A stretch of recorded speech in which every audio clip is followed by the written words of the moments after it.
حضرت سید امام علی الحق شہید رحمۃ اللہ علیہ المعروف امام صاحب رحمۃ اللہ علیہ کا شمار ان برگزیدہ ہستیوں میں ہوتا ہے جن کا شجرہ نسب داماد رسول حضرت علی کرم اللہ وجہ الکریم سے جا ملتا ہے۔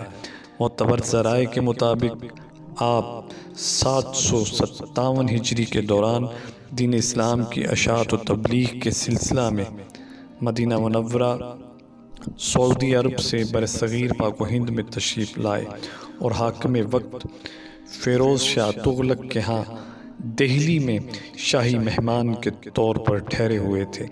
اسی اثناء میں راجہ سل نے سلکوٹ موجودہ نام سیالکوٹ میں ایک عظیم الشان قلعہ کی تعمیر شروع کروائی، جس کی شمالی دیوار رات کو تعمیر کی جاتی تو اگلی صبح خود بخود مسمار ہو جاتی۔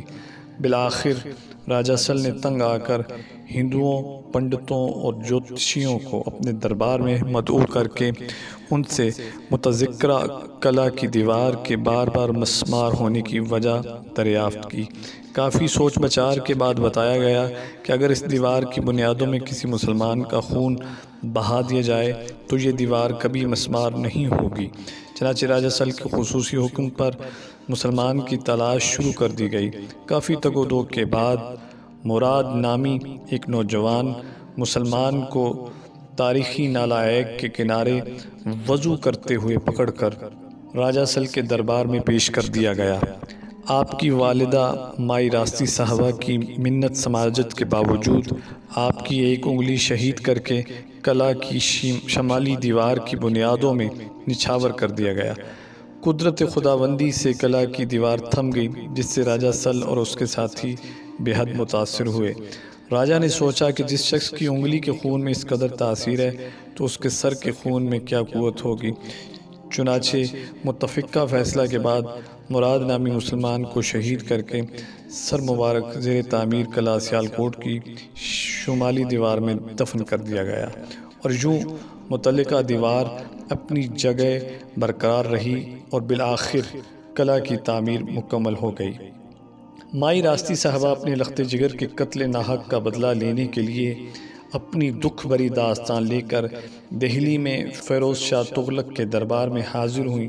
مائی راستی صاحبہ کی داستان سن کر فیروز شاہ تغلق نے بے حد متاثر ہو کر اس نے بعض مصروفیات کی بنا پر بذات خود راجہ سل کے خلاف لشکر کشی کرنے کی بجائے مبلغ اسلام حضرت سید امام علی الحق شہید المعروف امام صاحب سے مائی راستی کی داد رسی کی درخواست کی۔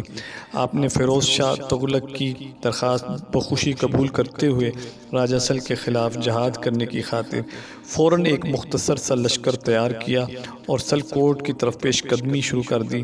راستے میں جالندھر کے مقام پر حضرت سید امام علی الحق شہید کے برادر حضرت سید امام ناصر اچانک انتقال کر گئے۔ ان کی وحید تدفین کی گئی اور یہ سفر جاری رہا۔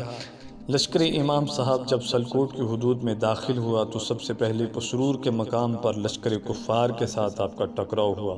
اس مقام پر آپ کے بھائی حضرت امام میرا بخدا رحمۃ اللہ علیہ نے جام شہادت نوش کیا۔ لشکر امام اپنی منزل کی جانب رواں دواں رہا۔ راستے میں امن آباد پر راجہ سل کے لشکر کے ساتھ خون ریز مارکہ آرائی میں حضرت سیدہ امام علی الحق شہید کے ایک اور بھائی امام غالب نے بے مثال جرأت و جواں مردی کے جوہر دکھائے اور راہ خداوندی میں جام شہادت نوش کیا۔ لشکر امام صاحب پیش قدمی کرتے ہوئے سلکوٹ میں داخل ہو گیا اور راجہ سل کی فوج پسپا ہو کر قلعہ میں محصور ہو گئی۔ عصر کے وقت حضرت سید امام علی الحق شہید رحمۃ اللہ علیہ نے لشکر میں شامل اپنے بھانجے سید سرخ سے فرمایا کہ آج نماز مغرب انشاءاللہ ہر حال میں قلعہ کے اندر ادا کی جائے گی، لہٰذا ہر حال میں قلعہ کے اندر داخل ہونا ہوگا۔ سید سرخ نے اپنی خداداد قوت ایمانی کے ذریعے قلعہ سیالکوٹ کے دو ہیکل دروازے کو ٹکر مار کر توڑ دیا۔ لشکر اسلام اللہ اکبر کی فلک بوس صدائیں بلند کرتے ہوئے قلعہ کے اندر داخل ہو گیا اور فتح و کامرانی کے جھنڈے گاڑ دیے۔ راجہ سل کو عبرتناک شکست کا سامنا کرنا پڑا اور یوں اس کفرستان کے در و دیوار کلمہ توحید کی فلک شگاف صداؤں سے گونج اٹھے۔ سلکوٹ حضرت سید امام علی الحق شہید رحمۃ اللہ علیہ نے سلکوٹ کے ایک ٹیلے پر ڈیرہ جما کر اسلام کی دعوت و تبلیغ کا سلسلہ شروع کر دیا، جس کے نتیجہ میں تھوڑے ہی عرصے میں لاتعداد کفار حلقہ بگوش اسلام ہو گئے اور دور دور تک اسلام کا بول بالا ہو گیا۔